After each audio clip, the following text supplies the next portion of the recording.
to school, for instance,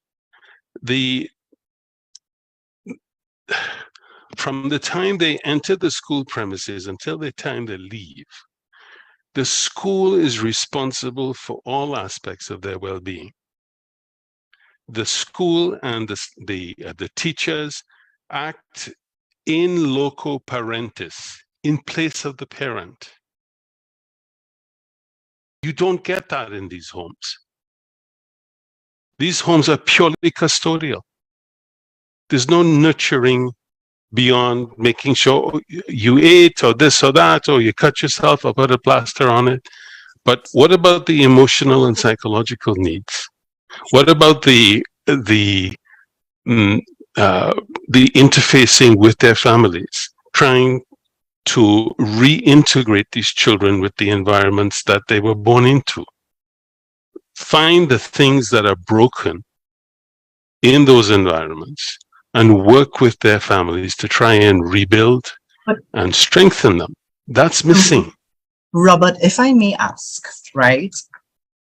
I mean, what you're speaking about is a very logical, holistic sort of thing for any child. And I think you're right on the mark with it. But why would a government not be interested in what you are speaking about? Because I think that's the most logical thing. Why would any government be? You're using the wrong word, Chris. It's not that they're not interested, is that they are incapable of effectively. Thank you. They don't understand the nature of what it is they're dealing with. They don't. You know, I'm reminded of an exercise I used to do when I used to speak to PTAs back in the day. When I was talking about the ways in which we damage children without really understanding that this is what we're doing. I'd ask for volunteers from the parents, and I put them into two equal groups. And I'd say to Group A, here's a pen, here's a piece of paper. And I'd say to Group B, here's a pen, here's a piece of paper. And what I want you both to do is simply write your name on the piece of paper. The difference is, Group A, write your name as normal. Group B, hold a piece of paper against your head and try and write your name this way. And at the end of the exercise, I would do like most parents do. They look at the group that wrote it as normal, say, okay, very nice handwriting and so on and so forth. I can read your name and whatnot. And then I go to the group that held the paper against their forehead and I'd say, what the hell is wrong with you? You can't even write your own name? And then I'd ask the people in the audience a simple question. I said, based on the products of these two groups, which group did better? The obvious answer is going to be Group A. And then I'd say, but which group tried harder? Rob, I would like to ask you this now. So I'm a health and safety professional. And I would have, when I was at the OSH agency, which is a government regulator, I was an OSH agency inspector. I would have visited facilities.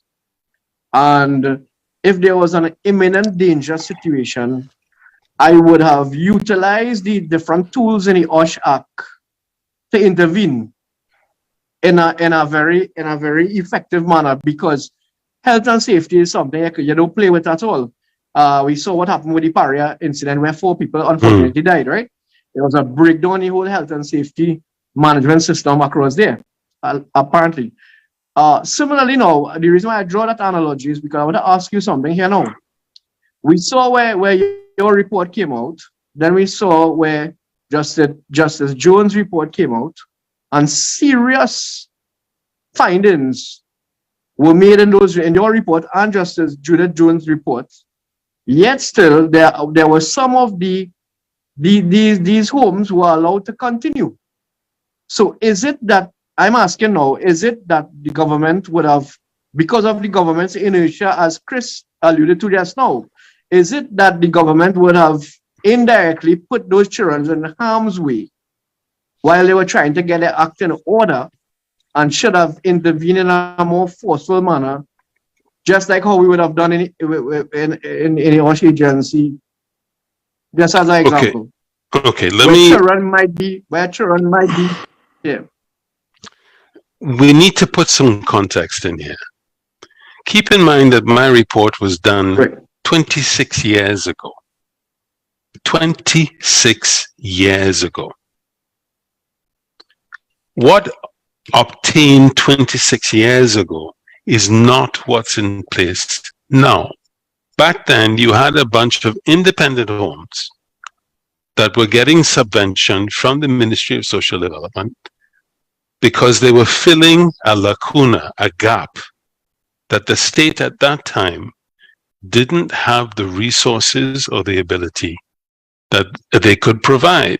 You had St. Jude's Home, which was run by the Carmelite Order under the Roman Catholic Church. You had St. Mike's, which was the boys' home, run by the Anglican Church. You had the Lady Ho Choi Home, which was for special needs children, those with Down syndrome or whatever. And then you had this smattering of these independent little homes that were popping up. And I smiled when you said, because of course, and this is my pet peeve because it's been 26 years. Even back then, the Margaret Kisto home was something that crossed our radar. And we could never dig into it because we were simply never allowed to. But we had all of these anecdotal reports that this was a home that was, there were some serious issues there. And lo and behold, 25 years after our report was done, the Judith Jones report comes out, and look at the home that's still in there. And that all of the things that Judith Jones had written about in her report was the same sort of things that we were hearing back in 1997.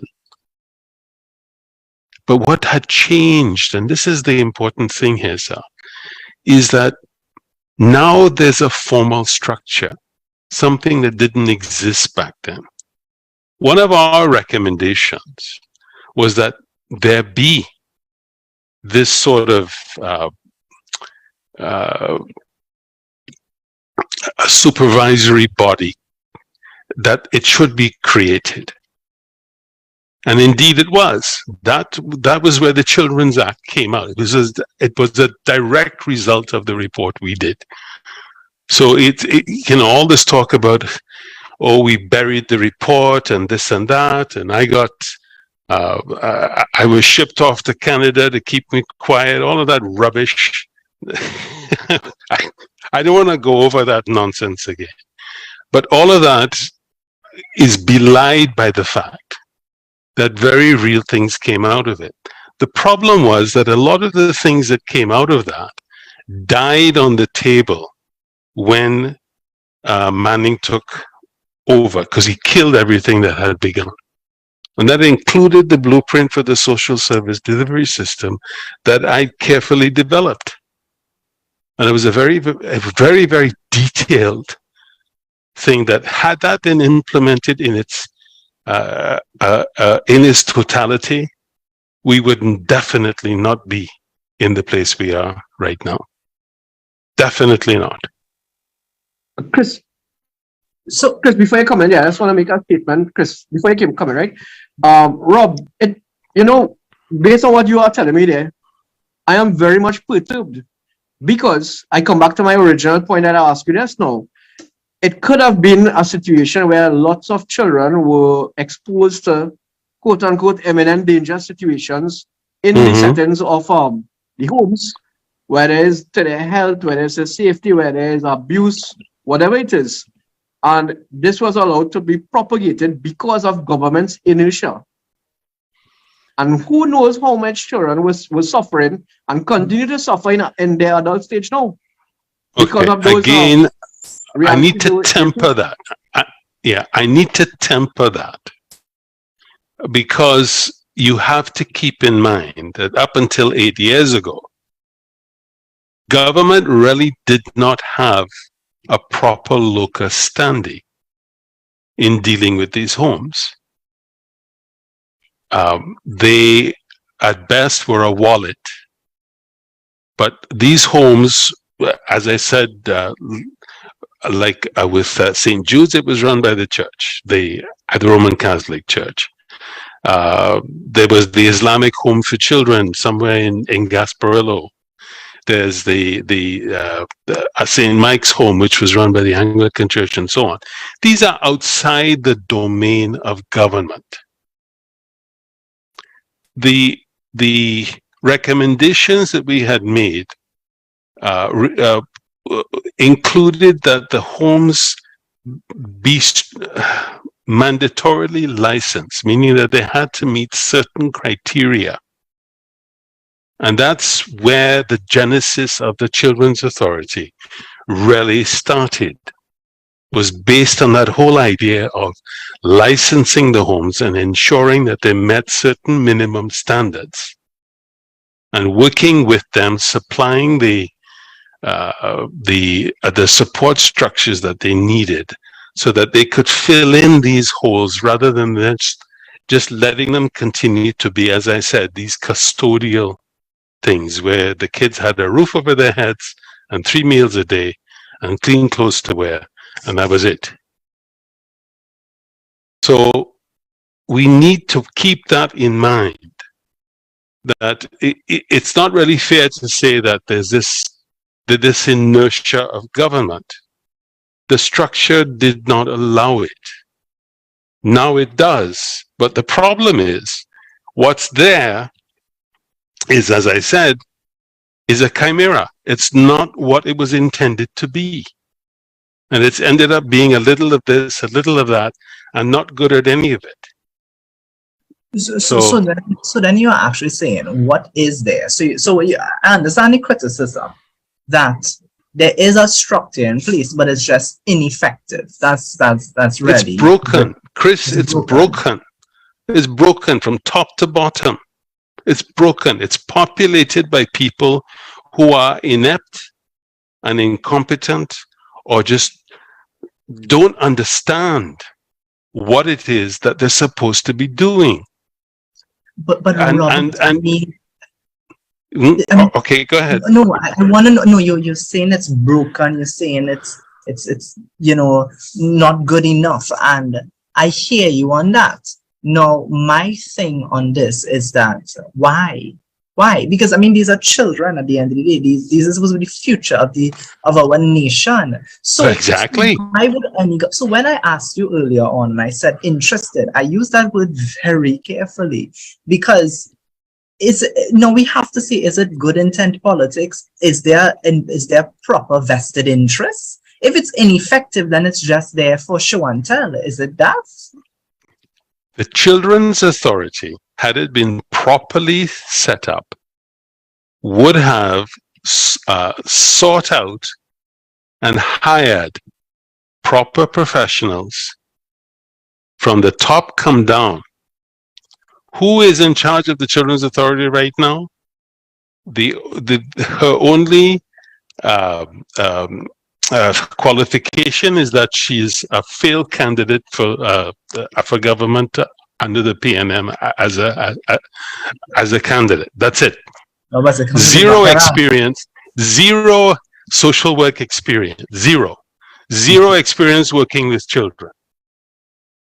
You have a minister, the line minister in charge of this.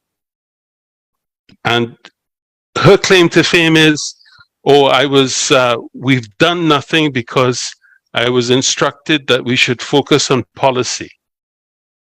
And oh gosh, give the Children's Authority a break. It's like a child, it's only 8 years old.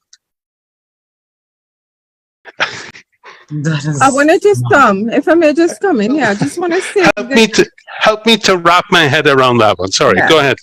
Yeah, no, I'm just saying, sorry for interrupting. I want to say good night to all of our viewers. We have about 200 people live with us tonight. And I'm seeing some very emotional comments being made on the chats on social media.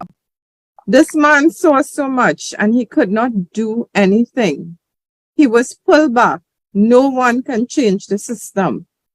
Children and women are raped, abused, exploited, denigrated to nothing. No one can change the system. And you know, I'm very concerned about this statement. No one can change the system. Yeah, absolutely. And It's this- not this- true. Okay. But it's not true. It is changeable. It is fixable. But you need to get these opportunists out of the way. Okay. If this was private enterprise, you would go out and advertise and hire the best, most skilled individuals you could find. You can't just throw money at this, which I think they just found another of 200 million. But up to now, they cannot hire properly trained, qualified individuals who can structure this and create something that will actually work. If there's a political disconnect, that's where it is, because there are vested interests here. I got myself in a lot of trouble the first time I spoke out about this. And this predates even my report in '97. You know, when we started to talk about the influential people being involved in the exploitation of children. I'm not going to go down this road again, because I don't want to rekindle something that I think we've put to rest. Robert, But yes, I would like to ask you, based on what you just said there, and I'm still holding to the point that we don't know the extent of abuse and the conditions that some of these kids, now grown up into adults, would have been exposed to in the 80s, in the 90s, in the 2000s, 2010s, etc., right up to now, right? So do you think that, or do you have a feeling that those children who are adults now are suffering from serious mental illnesses and so on as a result of being exposed to some of those conditions, and what can be done for those adults now? Saf, there's something known as the cycle of abuse. Children who are abused either grow up and become abusers themselves, or end up with people who will continue to abuse them, because it is their normal. It's what they understand best. If you want to break the cycle, you need a multi-pronged approach. It's not just focus on the children. You also have to go after the adult. This is why I'm talking about these kids that end up in these homes come from abusive homes. And if you go digging, you'll find that the people that they look at as their parents or their significant others or whatever, they are in turn themselves adult survivors of childhood abuse. It's part of the cycle. And unless you have the systems and the structures in place, you can't just go at this using the approach of the TTPS, which is basically you criminalize everything. Mm-hmm. Where's the social support structures? Where is it?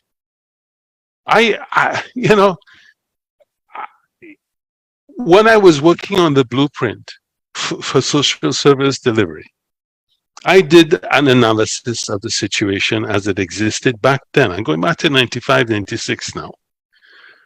We had, at that time, an estimated population just shy of 1.2 million people. If you go by the standard, I think CSO will support me on this one, that there are slightly more women than there are men in Trinidad. So let's say 55% of the population is a female. So let's just even it. Let's go 50%, 50-50. So out of 1.2, it means 600,000 are female. Now, the rule of thumb, and this is universal, it's not just in Trinidad, rule of thumb is 1 in every 3 women or 1 in every 3 females is, in the course of their lifetime, they're going to be abused, and sometimes multiple times. So out of 600 divided by 3, you're looking at roughly 200,000 women and female children at risk. That's as far as I'll go. 200,000 at risk in 1995. Do you know how many social workers we had in the Ministry of Social Development in 1995? Tell us. 26. 26. Rule of thumb here in Canada is that no social worker should have more than 12, maximum 15. Their maximum monthly caseload should be no more than 12 to 15. 12 to 15. Divide 200,000 by 26.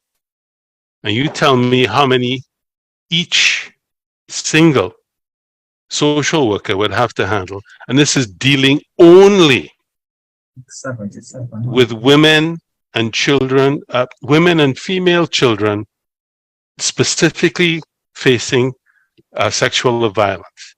Specifically that issue. You do the math.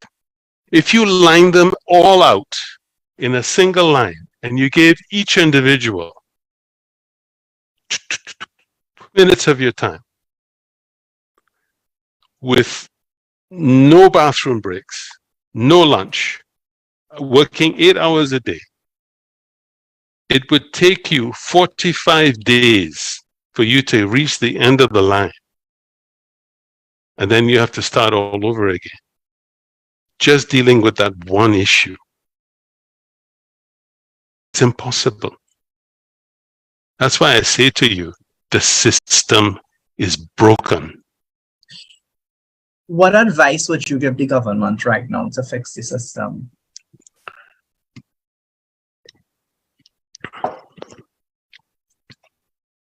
Because at the end of the day, I don't think it's rhetorical, because at the end of the day, whether we like it or not, the government of the day is the government of the day until an election is called. So we as citizens can only give advice. What advice would you give? Chris, this is about as political as I'm prepared for me to get. I don't trust this government enough to want to fix it. It's that simple. And I have my reasons for saying that. Now keep in mind, I'm not involved in the politics in Trinidad. I'm 65 years old. I'm, for all intents and purposes, I'm retired.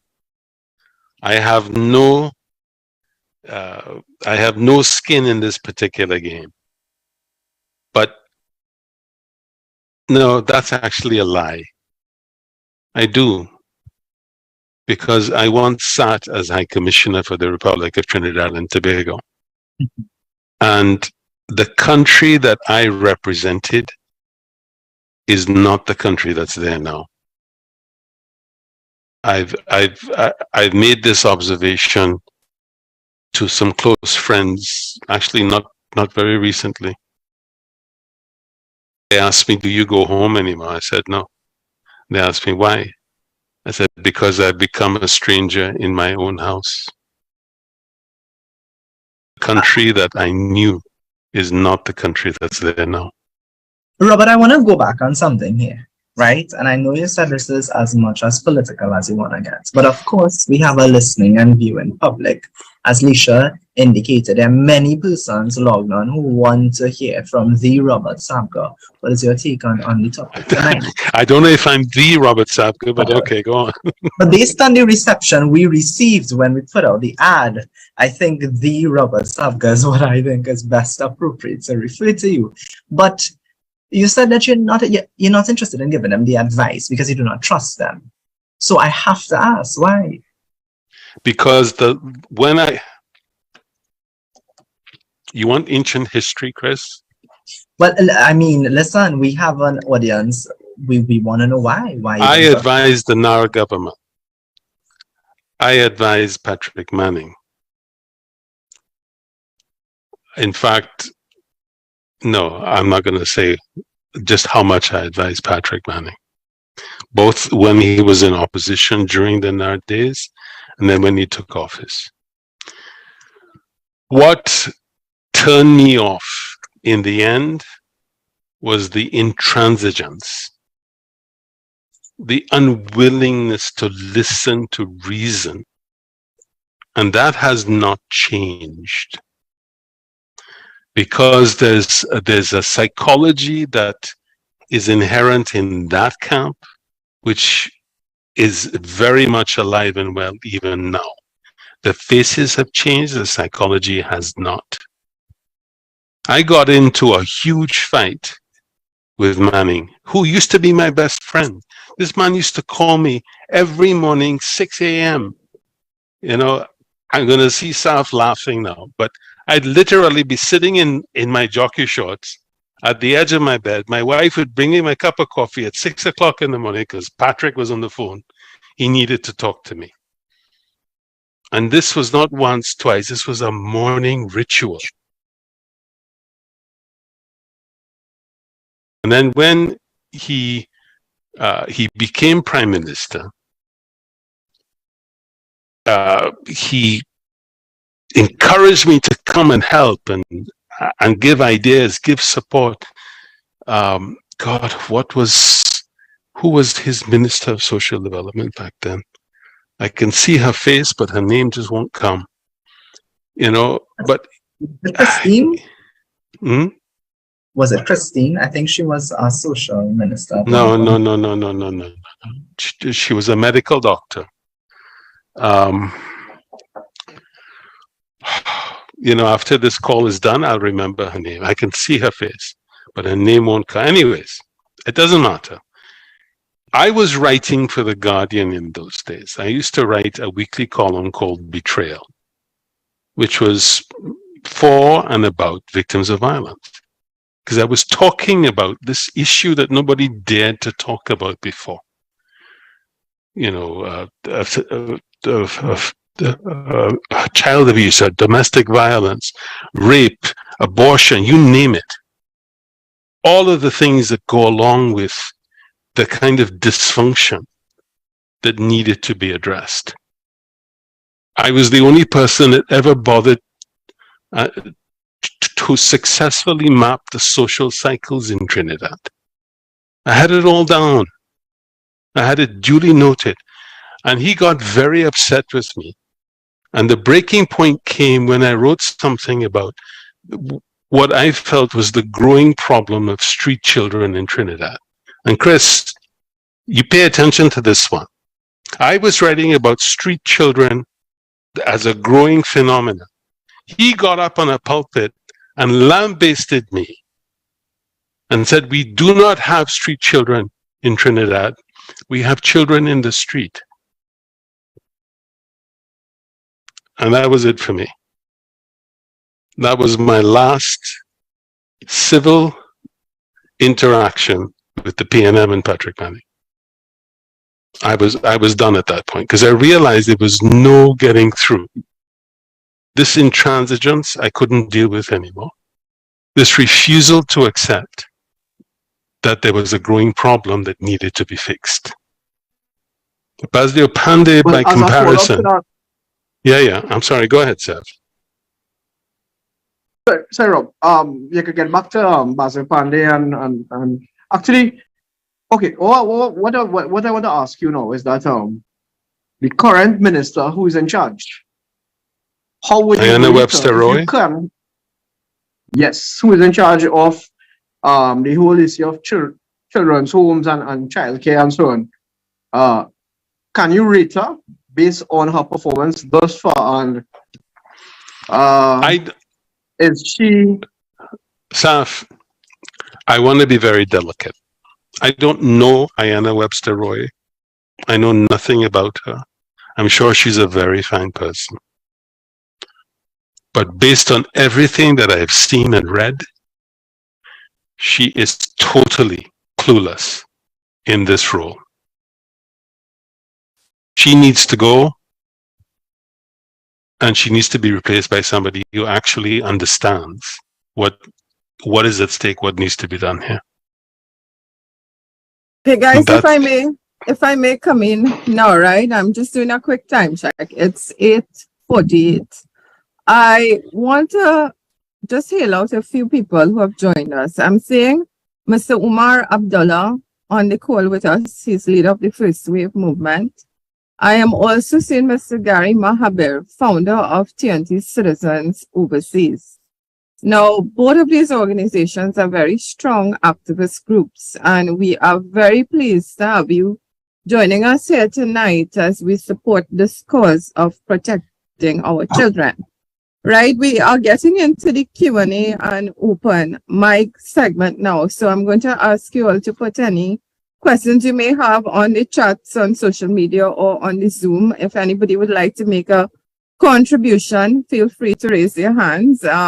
There are a few regulars with us. I want to thank you in advance for joining us. I'm seeing Kazraj, Barbara, Karina, Trinity Boone, Nadina, Calvin, Ramdev, who are with us almost every episode. I'm seeing Nika Brave Boy has joined us. So Nika, thanks so much for coming on.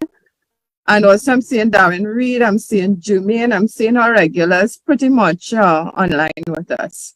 Right? I do have one question for you, Robert, and then perhaps we could get into the Q&A and the open mic. And again, this is from the article on the Keep It Real Politics blog called Clarion Call for the Opposition to Save the Children. Mhm. So I would just like to read a little paragraph here. The opposition should stop waiting for the government to act because they clearly are either not willing or not able to effect the changes that were identified in the Judith Jones report that they have in their hands for more than 18 months and immediately create their own initiative. So you're speaking here about the opposition creating their own initiative. So coming out of this, I want to ask a few questions. So question one, right? Do you think the government is really not willing to address some of the concerns that were raised in the Judith Jones report? Because you said here they're either not willing or they're not able. Now, I know in our discussions prior, you would have said clearly that you do not think, or you suggested that they may not be capable of doing what is necessary to solve these problems that exist in child state care.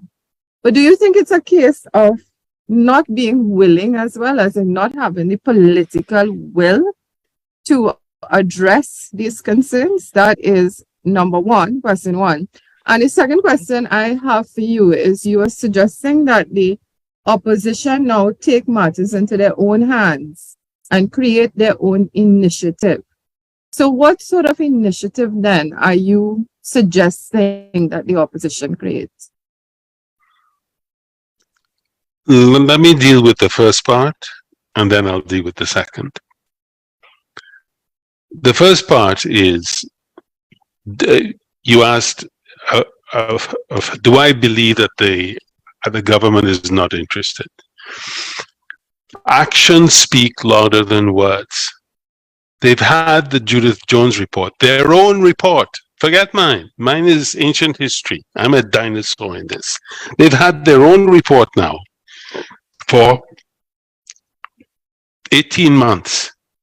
18 months. The children that were identified in that report as having been sexually and physically abused in different ways, in large part are all still in the homes. And a lot of them are still with the people who were accused of abusing them to begin with. Robert, No, imminent this is an danger active, no. Hold 1 second there, Saf. I made this point at the beginning, I make it again because I feel very strongly about this. Those homes are active crime scenes. There's no other way to call, there's no other way for you to, there's no other way to frame it. These were crimes. And yet the children are forced to remain in those situations. Where were their counselors? Where's we have to trust the word that, oh, the Children's Authority investigated, but the same people who were accused remain on duty. Why? Because they can't find other staff to replace them, and they're understaffed, and this and come on. I hope that answers your question for you. Do I believe that they're interested in making the change? If they were, a serious government would have acted in a very different way. Instead of you getting this hand washing and the line minister, Ayanna Webster Royal, standing up and saying, I was told to just focus on policy, don't interfere, focus on policy. What kind of intervention is that? Now, for the second part, refresh me, because I want to make sure that I answer this in its entirety. The second part is where you had suggested that the yes, that's right, that the opposition get involved. I believe the analogy I used was the whole thing with the riverbank. In that example, I'll explain it because it's a technique I used to use when I used to counsel women, especially in abusive relationships. I would say, imagine you are walking along the bank of a river, and all of a sudden you come across a child in the river drowning. And when you look across on the other side, you see another woman just like you standing there watching this child drown. How do you feel? And so the natural reaction is, well, I feel angry, I feel upset, I want to help, I want to do something. So I say, okay. So you jump in the river, you save the child is safe now. You have the child on the opposite side, and now you have the opportunity to face this person. What do you want to say to them? And the usual response is, I want to ask them, what the hell is wrong with you? And then I would say, well, suppose at that point you found out that they didn't know how to swim. And so all they could do is look on helplessly. I feel sometimes that that's exactly where the opposition is in this. You can no longer look on helplessly and say, I want to help, but there's something very interesting about this particular situation that actually has more latitude in it than I think people really understand. These are independent homes still. Yes, they are licensed and monitored in some fashion by the Children's Authority, but they are not the property of the Children's Authority. They are not the property of the government. So therefore, in the same way that you have all these private volunteer groups that go in and work with the kids and so on and try to help out, there's no reason the opposition can't do that as well. You have a shadow minister of social development or child welfare, whatever you want to call it. Well, why not have a specially created opposition group of volunteers with a specific mandate that they go into these homes and start addressing these lacunas, these gaps, these missing pieces that the government and the Children's Authority are just, for whatever reason, not addressing. Whether it's an inability, an unwillingness, whatever, I don't care. But you can't just stand and watch anymore and say, what are you going to do about it? No, what are you going to do about it? Do you think that do you think that we should, when I say we are talking as a society, we should suggest to the government close down all the homes and let the government take full control? No, worse, even worse, Saf. Government has no business in this business. They should hire an independent professional and make the Children's Authority an independent institution, properly staffed, properly financed. But its role is not to run homes, but to provide the social workers and the counselors and the follow-up staff and the making sure that each home is run according to a set series of guidelines and they have the necessary structures in place and so on, and properly monitored. That's what the Children's Authority should have been doing, not actually running the homes. And that's where I say they become a chimera. You can't be both. And they are definitely not independent. Not when you make it a landing pad for political failures instead of properly qualified individuals with the stated welfare of the children squarely at heart. That's not what I see. What I see is make work for the boys. That's not a solution. It's an eat of food, as they say. And who pays the price? Is the children. The children. Okay, I see. So we are now into our Q&A and open mic segment. I see that John's with a hand up. So I'm going to ask you to unmute and make your contribution. Thank you. Good night, all. I just wanted to get 1 minute to say what I have to say. I'm also a part of the First Wave movement and also Association for the Association for Black Development in Trinidad and Tobago, organization that deals with the socio-economic issues within particularly the African community.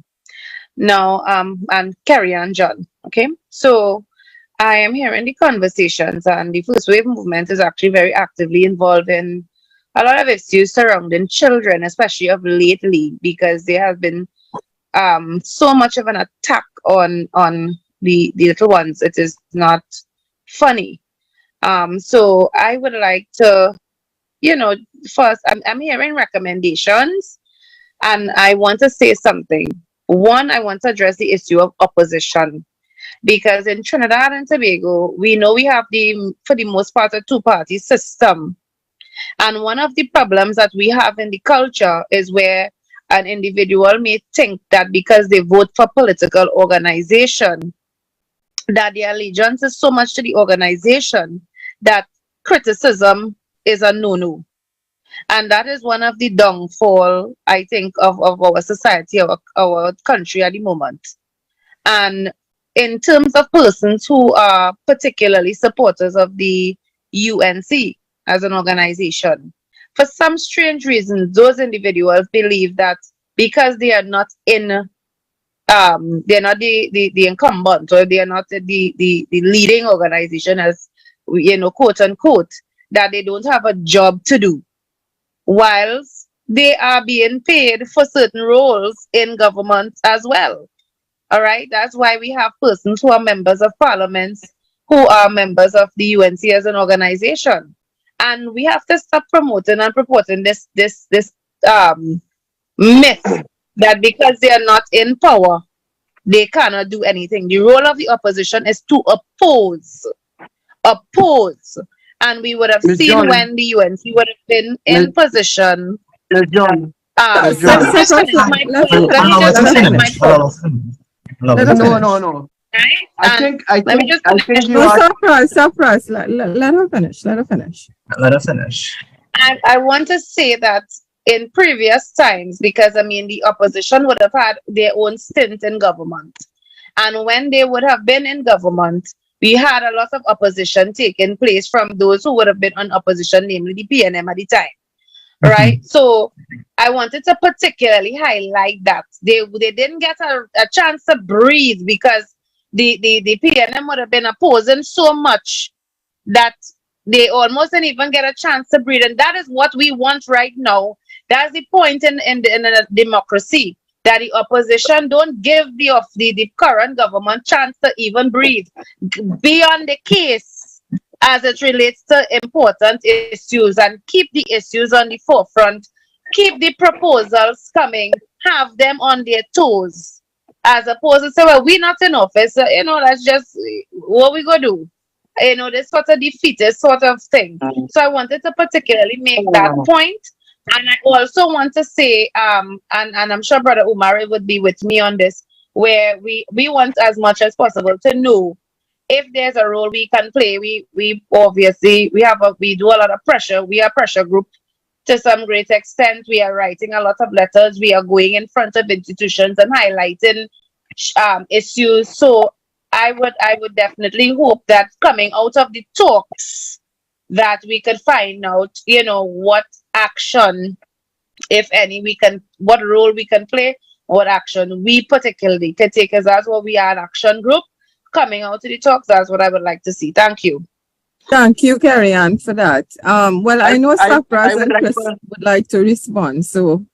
Yeah, definitely. I totally disagree with that statement, because MP Barry Padarat, who is the shadow minister for this issue, has been very vocal and has been calling out the failures of Minister Ayanna Webster Roy at each occasion he had to do it, whether it's in Parliament or out of Parliament. The opposition has been very vocal, and it is because of the opposition and people like Mr. Robert Sabga outside there, who has these issues on the front burner. If you left it to the government would have tried to allow it to die a slow natural death. And it's because of patriots like Mr. Robert Sabga and MP Barry Padarat, the Honorable Political Leader Kamala Persad-Bissessar. These issues are still burning out up in front here. So I totally disagree with what Ms. John said. If I may, I just want to respond very, very, very quickly. The opposition, I don't know, maybe this is where I pull out the youth card, guys, right? So I was a part of the Youth Parliament of Trinidad and Tobago, also the regional, and I've been involved in many youth parliamentary debates, and I don't necessarily see the job of the opposition only to oppose. I know we in Trinidad and Tobago believe that's their job. I see the role of the opposition to hold the government to account in whatever manner or whatever pieces of legislations or bills or whatever is brought before the House. In that way, as a member of Parliament, as a representative for a constituency, you represent at that House, whether it's the lower house or the upper house, if you were appointed, in that particular capacity. So I don't really necessarily see it as only to oppose, because there are moments where the opposition has supported certain pieces of legislations, etc. But I do understand criticism, because I haven't heard it only from Ms. John, but I've heard the criticisms from many persons saying that the opposition is not doing this, or they should do this, or they're not doing that, or they should do that. I think we as a society, we need to look on a bit more. How many of us really do tune into Parliament? I mean, just recently the opposition walked out of Parliament. Just recently we had the whole issue with the president come before the Parliament. How many of us really tuned in to see that where mics were being allegedly muted? How many of us do those things? I mean, when the opposition organized a protest about food in South or North, there was a nationwide protest about axing the tax. How many of us do really participate? So when we say we are pressure cookers and independent institutions, it can't just be to come on a program and say, well, the PNM no good, but the UNC no good too, and then say they're not doing their job. I think we need to be a little more honest with ourselves and be very, very observant, And notice that I'm not saying anything based on feeling. I've provided the instances where the opposition, in my view, has been effective in that particular role. But of course, we see Mr. Umar's hand is up. Yeah, but I want to just add to what Chris and Sapras were saying, right? Now, I was on a chat recently, and actually someone must have shared about 15 articles, newspaper articles with MP Barry Padarat. And also not just MP Barry Padarat. We had Senator David Naked go into town about this issue, going to town about the issue. Just this, was it this week or last week? We had an article from Senator Jillian John and addressing this issue, and she addressed it in the Senate as well, right? And the reason I can tell you that for a fact is because we asked Senator John to come on this program today to raise the issue she had raised in the Senate, and she was not able to make it because the opposition was screening. In the Senate. No, Right? in the Senate today as well. She's Oh, in the yes, Senate. right. Okay, so we had done a program with MP Padarat addressing these same issues, and that was part 1. We are now doing part 2 of Protect Your Children. And we did have Marsha Walker, another activist, Marsha Walker, who has been extremely vocal. Like if you go on Marsha's page, this incident with the 15-year-old girl who was pregnant recently from a home, right? Who was a resident of a home. That was Ray Marsha went to town on that. There are many of her videos and so on that page, right? But if I may interject one, I don't want to forget this. I just want to interject again. I think we also look at the parliamentary seats. I think when the People's Partnership would have been in government, that was at a time where there was 29 seats on the government bench, right? And we can all agree that there was an empowerment within the campaign to get the People's Partnership in power. And when there's more of an empowering campaign, the entire country is a bit more empowered. That's why when you saw the opposition at the time being PNM, they were able to protest and get more persons coming, because remember that would have been at a time persons were listening actively. There was a bigger voter turnout and that kind of thing. I think what we have to look at now also, and this is a fact, and at some point we'll discuss it on the campus, so there's a very low voter turnout. The persons interested in politics is way lower. And maybe that's why maybe we have this particular government in power, perhaps. But adding to what Chris said, and then we'll move on to Mr. Abdullah, right? The opposition protested against fuel prices. They were protesting all over the country. Maybe there were 24 protests taking place simultaneously. They protested against food prices. They protested against crime. They had candlelight vigils. Now, I don't want to go on and on because this is really not supposed to be a program, believe it or not, to sell the opposition. But I mean, we're dealing with facts. If you were to just go on the opposition's page and their Facebook page or even their website, and you were to scroll through the content, you would see all that they are doing, right? But I think too, the onus is on the citizens of the country to get involved and play their parts. There are conferences being held sometimes, and this is opposition press conferences that take place sometimes every day of the week. If you check the daily newspapers, almost every day there are like 1 or 2 articles that are opposition based, and they're coming from members of the opposition. So I want to endorse what Chris is saying. The citizens of Trinidad and Tobago need to pay more attention and need to get more involved. And I'm not saying at all that there isn't room for improvement, but I'm saying we all need to do our part, all of us, right? And I do want to commend the First Wave movement, because I think you all do fantastic work. I mean, as you said, your pressure group, I look on, I see all the activism and so on you're doing, and I think that is absolutely fabulous. So on that note, let me take Mr. Abdullah now. Please, before Omar comes, can I just drop a fast comment? Sure. Right. I still hold the view that people who trying to blame the opposition for the failings of this government, they have totally lost their focus. The attention should be on the square pegs and the wrong holes in each one of those ministries, why the system is fallen, and to come and try to ascribe blame to the opposition, I think is not the real issue. The real issue really should be holding the government accountable for their failures and trying to fix the system by all legal means necessary. Safras, I just have to disagree with you on that. I don't think that is what she was saying. I think she was saying that she wants more. And well, and our response is there's much going on. you know. Yeah. Okay, maybe we can take Mr. Abdullah. Greetings, everyone. Are you all hearing me? Yes, sir. Karen John, by the way, is our General Secretary. I also want to recognize Naeem Hussein, who is on the live as well. He's one of our team leaders. All right. Pleasant good night to Mr. Sabga. Tremendous amount of work that you have done in the past. Your legacy certainly is going to live on. People are going to take, people like ourselves are going to take much of what you would have, the contributions you would have made. And we would obviously try to make good of it as we move forward in the years to come.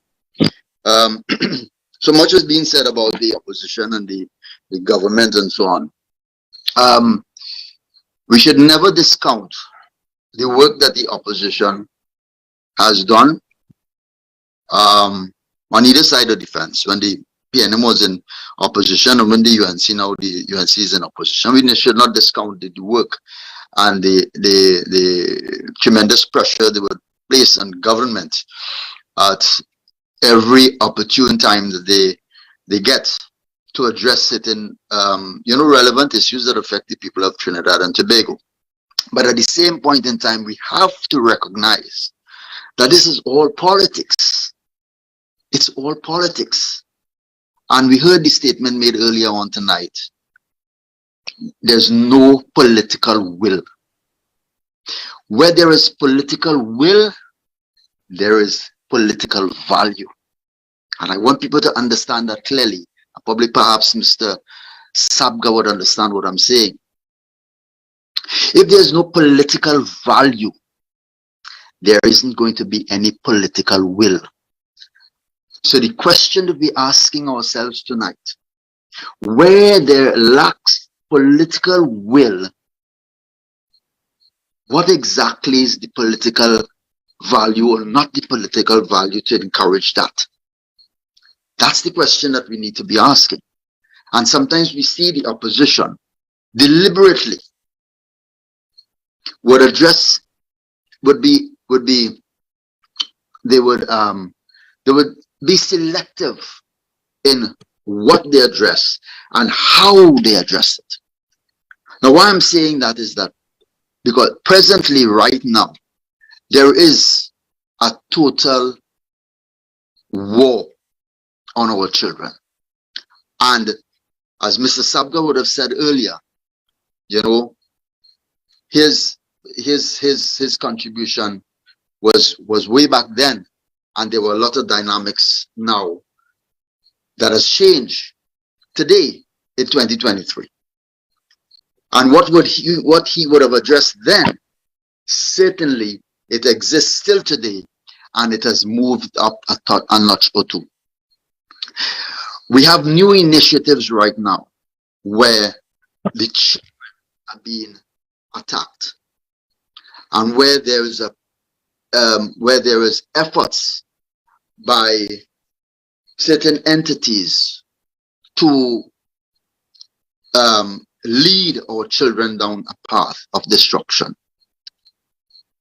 And the opposition has not made any mention of that up until today.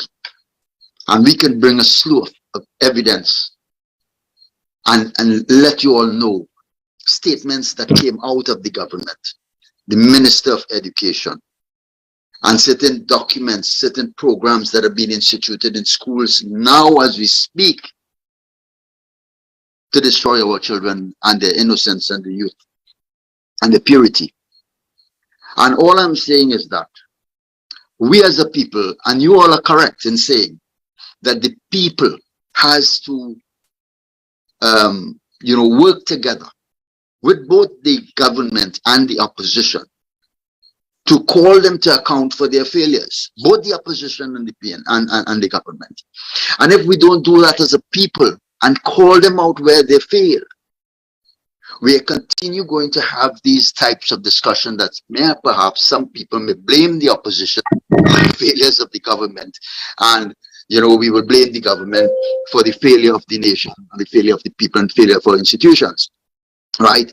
Just about a couple of weeks ago, must have about 2 weeks ago, there were 4 children went missing from one of these homes that was mentioned in the Judas report. Judas report. 4 children, and up until now, there has not been an investigation. There has not been no account as to why they went missing. They were returned to the home, I think, sometime after, but there was no explanation whatsoever. Up until now, according to Mr. Sabga, there has been no investigation into none of these issues that was mentioned in the Judas report. Why? Is it because there is a political value for the government not to address it? That is the question we need to ask. And what is that political value?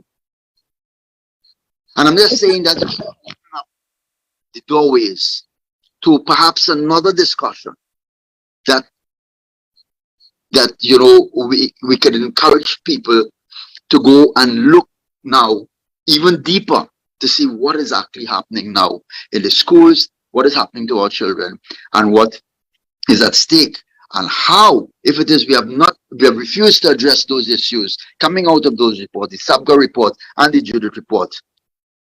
Are we prepared? Is the opposition prepared? Is the government prepared to address the issues that face us now with regards to our children? And I'm just saying that I'm going to leave it there because, you know, I don't want to take up too much time on the platform. I know the platform had to do with, you know, protecting our children. And let me tell you all this.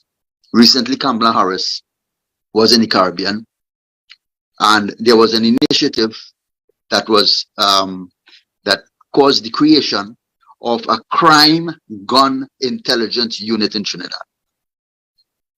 I want you all to listen to this carefully. If it's one thing that people, parents, citizens are going to unite on and defend with their lives, will be their children and the future of our nation.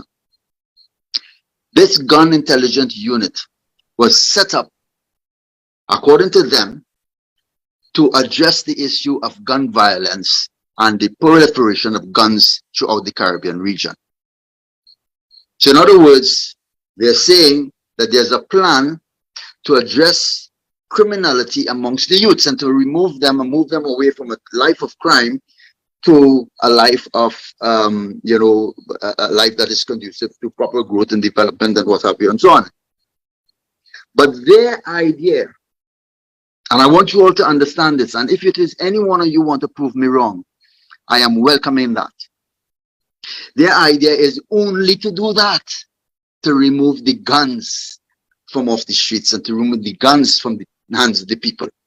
That's their only stake in all of this. That's the only thing that they intend to do.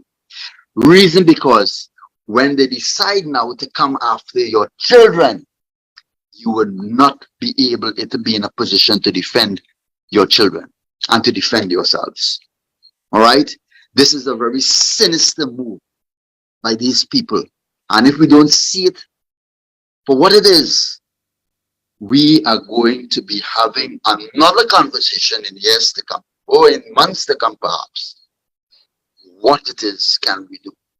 So before we have that conversation, I am begging each and every one of you to recognize for what it is worth the failures of the opposition, because there are failures on the part of the opposition. And mind you, I have a very good relationship with a number of opposition members. Barry Padarat, Wade Mark, we're good brothers. We talk a lot. We speak on a lot of issues. He gave me a lot of information. I give him a lot of information. All right? We work together. And this is what we need to do. We need to encourage each other to work. We need to encourage each other. Hey, I'm not hearing you say nothing about this. Let's talk about this. Bring this up in Parliament. And he have done that on many occasions on my behalf. Wade Mark. I've given him a lot of information. He would have brought it up in Parliament. We need to do this. Because let me tell you something, for some reason or the other, politicians are going to be politicians. They're not going to change. Politics are going to remain the same, and it's going to go down the path that it is destined to go down. It is the people, we the people, has to make that difference and has to call to account both the opposition and the government. Thank you. Mr. Abdullah, I want to thank you for those comments. I want to give Mr. Sabga the opportunity to respond. Okay, thank you, Alicia.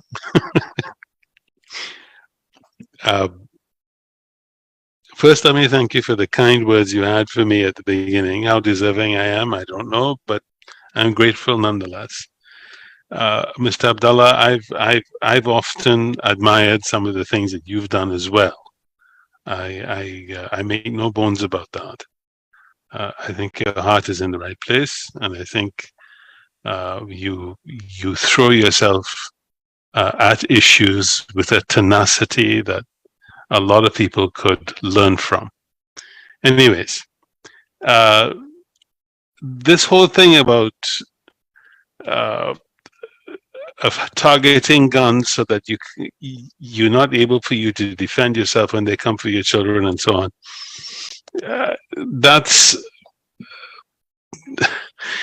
That's not a path I'm going to walk down. I do hold to the idea that I'm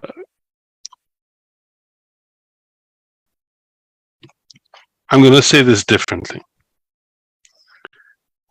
The thing with politicians is that they view things in like in terms of political cycles. Everything has a life. If you're in local government, it's a 3-year cycle. If you're in national government, it's a 5-year cycle. So you try to do things that people can point to and say, I built this, I'm responsible for that, and so on. These soft issues don't fit those criteria because they're not tangible. It's not something you can point to and say, this hospital I'm responsible for. I built this airport. I built this highway. Those things are tangible. You see it every day. But when you target intangibles, no matter how important they are, they don't have a carry-on effect. And so for a politician, they're not as attractive as the tangibles, the brick and mortar things. And I think that's where the disconnect actually lies. When you, like me, when you look at things in terms of social cycles, it's very different. Because you're not looking at just what you can accomplish in a 3 years or a 5-year cycle.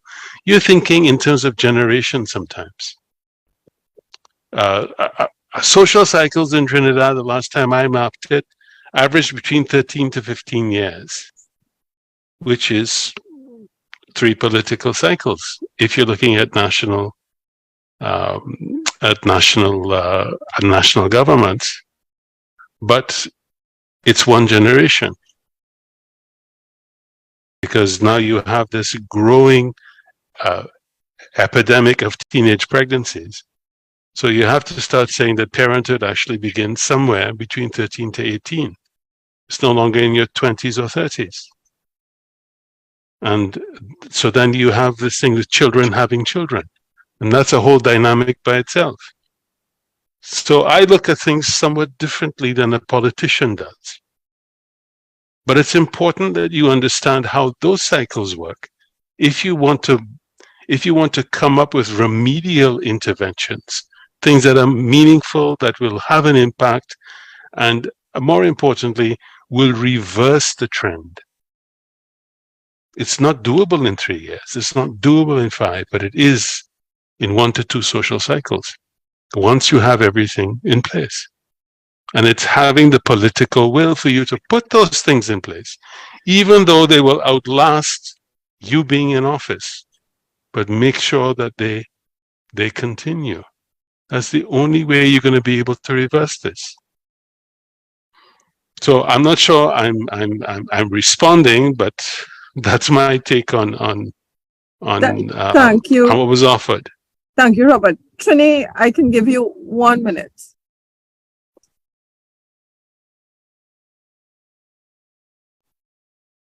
I mean, If he you has could no do it in meaning. 1 Good minute. night. Good night, ladies and gentlemen. Good night, my esteemed friend, Mr. Robert Sabga and Mr. Omar Abdullah. A very healthy conversation tonight, and I'd like to kind of take up on what Miss Kate was saying earlier and what Mr. Abdullah was saying. We have been groomed as a population since 1956 to look at government and opposition differently. We have always elected a government in the first 30 years between 1956 and 1986, and that government, the PNM government under Eric Williams, taught us to hate and look at the opposition as the enemy while they were in government. And that's what we always did, and we were groomed into that, and we still believe that up to today. And that is the attitude that we have. We elect a government and then we look for the opposition and what are you doing about it? And it can't work like that. For democracy to work, we as citizens, regardless of what party we support, we need to understand that we, the citizens, are supposed to be the opposition, and we are supposed to stand with the opposition whenever we have to government doing things that we don't agree with. But people in Trinidad don't do that. We go to partisan politics and we decide, well, I vote for PNM, so I have to support the nonsense. And that is what happens. So I vote for UNC and I had to support the nonsense and overlook the nonsense they're doing. And we have to change as a society and become a patriotic person like Mr. Abdullah and Mr. Robert and myself and you, Lisha, and the others who look on at the things that are going on in the country and we see the wrongs and we want to put them right and make it better for the children. Now, our discussion today is about children. And Mr. Sabga told us earlier he had his coffee and discussions with Mr. Manning. And Mr. Manning said we have children in the street. Well, those children in the street have become gangs in the street now, after the 25 years or 30 years or how much it was that they had that discussion. And we have overlooked that. And that is a culture now that is in the street and it's in the schools now. We are seeing fights in the schools. So the Children's Authority, the people who we started started under I believe it was the Pandey administration, started the UNC, the Children's Authority. That authority needs to have a hold and have management of all the children of our nation to put us right, because that's where the future of the children are. Mr. Sabga is 65 years old, I'm 63 years old. Most of us talking here will be gone in 10, 15 years. And the children that are being destroyed and misguided will be the future of this country. And we are seeing some of it already showing up on our nation's streets with guns, and 14-year-old with guns and 19-year-old with guns, and shooting in schools and fighting in schools. When are we going to get serious and patriotic as a people and start living the life and changing the system so that we can correct the future for this country? And that's the contribution I have to make. Thank you very much for that. Guys, unfortunately, we are out of time. Mr. Sabga, do you have any closing remarks for us? I know you said quite a lot. Only to say thank you. I mean, We have to thank you. We really genuinely have to thank you. I see myself most of the times as I said before, as a dinosaur. My time is long gone. You know, I've given my pound of flesh for king and country, as they say. And for me to be invited into these forums, it makes me feel relevant. And I mean that in a good way. It means it makes me feel like maybe I'm not that decrepit after all, no matter what Chris says about me. So I have to say thank you very much. Mr. Sabga, you are very relevant to us. I mean, we had about 200 people live tonight. So perhaps any quick closing remarks, because we are out of. Real quick, I don't know why Chris is always telling Robert that his hairline receding like in Tobago. Oh Lord, Why oh Lord. We are alive. Right. But anyway, Robert, I heard you have some best coffee. So one of these days I'll come up in Canada and try that coffee, right? I'll try to come up in Canada. But just to close Always off, thank you, brother. Thank you. Real quickly, you see, children and children's issues, it affects me really much. And sometimes I break down in tears when I see a child on the road begging for food. Is on TikTok, you see these videos with children in other countries walking in the streets, some of them lying down in the streets sleeping and so on, and that really affects me. I don't ever want our country to reach there where we have children on the streets sleeping. I think probably it might be there that we're not aware of it, but be that as it may, to me the root cause of the problem is a management/leadership issue, and I didn't want the program to be distracted from that. And in my opinion, the program got distracted because we started to talk about the opposition role and so on. When the decision makers really and truly is the leadership, the people who have the governance in their hands. And to me, as you said, Robert, the minister was an abysmal failure and continues to be. And I am calling for her to be replaced and bring somebody else who might show a little inkling of better leadership. But for now, we have a situation where children's lives are literally at risk. And we have to stand up and do something about it. Thank you very much. Okay, well, I will, before I pass this on to Chris to close off, I just want to sincerely thank Mr. Sapga. I am so glad we had this issue. It is such a relevant, important topic. And I want to share the concerns of Carrie-Ann. We want action. We want to know what we can do from this point onwards. Mr. Sapga, I will contact you after the call. You know, we talk all the time. Maybe you can give us some points as to what our little group could do to help the situation, right? But I do believe, as they say, the power of the people is much greater than the people in power. And I think regardless of political persuasions, we all need to come together and try to work together for the good, the better good of the citizens of the country, all of the citizens of the country. So I would also like to thank the members of the first wave movement, Mr. Abdullah, the leader, and the other members who joined us. And I really hope, I mean, we may have differences of opinions, but I am glad that you all came, and I hope you all come again and we could continue to have these kinds of discussions. So Chris, over to you now.